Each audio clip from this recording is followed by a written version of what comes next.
कैसे हैं आप सभी? मैं आशा करती हूँ आप सभी लोग स्वस्थ और प्रसन्न होंगे। आज हम हमारा पाठ काल को पढ़ेंगे और समझेंगे।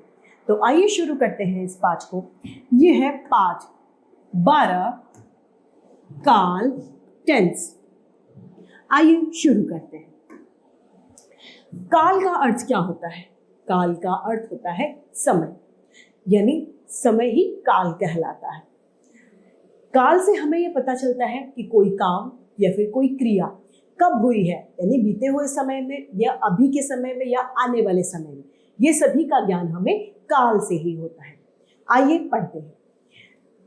कल मेरे हाथ में चोट लग गई, यानी बीते हुए कल में ये चोट लग चुकी है। अथर, अर्नव और प्रभात फुटबॉल खेल रहे हैं, यानी वो इस समय खेल रहे हैं। हम सब मिलकर परसों सिनेमा जाएंगे, यानी ये बात क्या है? आने वाले समय। यानी इन तीनों वाक्यों में पहले बीते हुए कल की बात है, आज की बात है और आखिरी वाक्य से पता चल रहा है कि काम आने वाले समय में होगा। यानी ये हम कह सकते हैं कि काल को 3 भागों में विभाजित किया गया, या फिर ये कहें कि काल के 3 भेद होते हैं। पहला भूतकाल, वर्तमान काल और भविष्य काल। सबसे पहला है भूतकाल। भूतकाल यानी क्रिया का बीते हुए समय में होना भूतकाल कहलाता है, यानी कोई काम पीछे बीते हुए समय में हुआ हो वो क्या है? भूतकाल कहलाता है। जैसे कि कल विद्यालय बंद था, मैं कल आई थी, आदि इसके उदाहरण है। भूतकाल के भेद 6 भेद होते हैं भूतकाल के। सामान्य भूतकाल, आसन्न भूतकाल, पूर्ण भूतकाल, हेतुमत भूतकाल, अपूर्ण भूतकाल और संदिग्ध भूतकाल। पहला है सामान्य भूतकाल। जब क्रिया सामान्य रूप से भूतकाल में संपन्न होती है तो वह सामान्य भूतकाल कहलाता है। जैसे प्रवीण ने पत्र लिखा और वर्षा हुई, ये सामान्य भूतकाल के उदाहरण है। आसन्न भूतकाल, क्रिया के जिस रूप से यह पता चलता है कि क्रिया कुछ देर पहले ही खत्म हुई है, पहले ही समाप्त हुई है, वह आसन्न भूतकाल है। जैसे कल वर्षा हुई थी, इसके उदाहरण। पूर्ण भूतकाल यानी क्रिया के जिस रूप से यह पता चलता है कि कार्य भूतकाल में बहुत पहले हो चुका है, वह पूर्ण भूतकाल कहलाता है। स्टेशन से गाड़ी जा चुकी है, इसका उदाहरण है। अपूर्ण भूतकाल यानी क्रिया के जिस रूप से यह पता चलता है कि क्रिया भूतकाल में हो रही थी लेकिन समाप्त नहीं हुई थी, ये अपूर्ण भूतकाल कहलाता है। वर्षा हो रही थी, इसका उदाहरण है।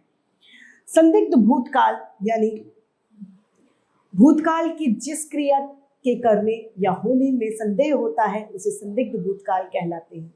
विजय ने खाना खाया होगा, इसका उदाहरण है।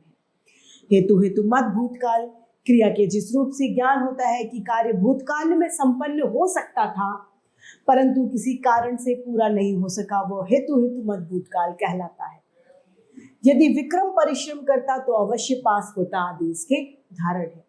वर्तमान काल, वर्तमान काल वह काल कहलाता है जो अभी समय चल रहा है, वह वर्तमान काल कहलाता है। जिस क्रिया के जिस रूप से उसके वर्तमान समय में होने का बोध है वह वर्तमान काल कहलाता है। जैसे धोबी कपड़े धो रहा है, रीना साइकिल चला रही है, आदि इसके उदाहरण है। वर्तमान काल के 3 उपभेद होते हैं: सामान्य वर्तमान काल, अपूर्ण वर्तमान काल तथा संदिग्ध वर्तमान काल। पहला है सामान्य वर्तमान काल। क्रिया के जिस रूप से क्रिया का वर्तमान समय में सामान्य रूप से होने का बोध होता है वह सामान्य वर्तमान काल कहलाता है। जैसे कि अक्षत खाना खाता है, वह रोज सवेरे उठकर व्यायाम करता है, आदि इसके उदाहरण। अपूर्ण भूतकाल में, अपूर्ण वर्तमान काल में क्रिया के जिस रूप से यह पता चलता है कि क्रिया अभी भी चल रही है और खत्म नहीं हुई, यह अपूर्ण वर्तमान काल कहा जाता है। अनामिका नाच रही है, वह साइकिल चला रहा है, इसका उदाहरण है।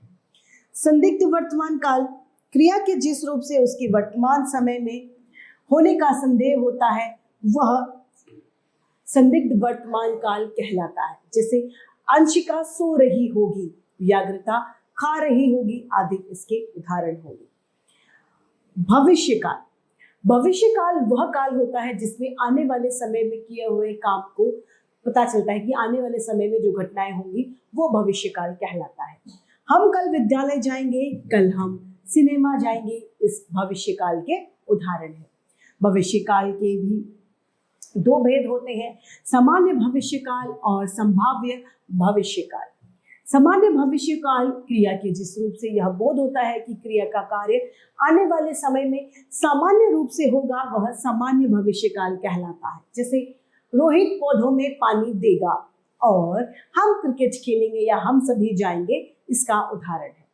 दूसरा है संभाव्य भविष्य काल। क्रिया के जिस रूप से किसी काम के भविष्य में होने की संभावनाएं प्रकट होती हैं, वे संभाव्य भविष्य काल कहलाते हैं। जैसे कि शायद वर्षा होगी या फिर शायद वह तुम्हारे घर आए, ये सभी संभाव्य भविष्य काल के उदाहरण हैं। तो इसी के साथ ये पाठ समाप्त होता है और उम्मीद करती हूँ सभी को ये समझ में भी आया होगा। आज के लिए इतना ही, फिर मिलते हैं।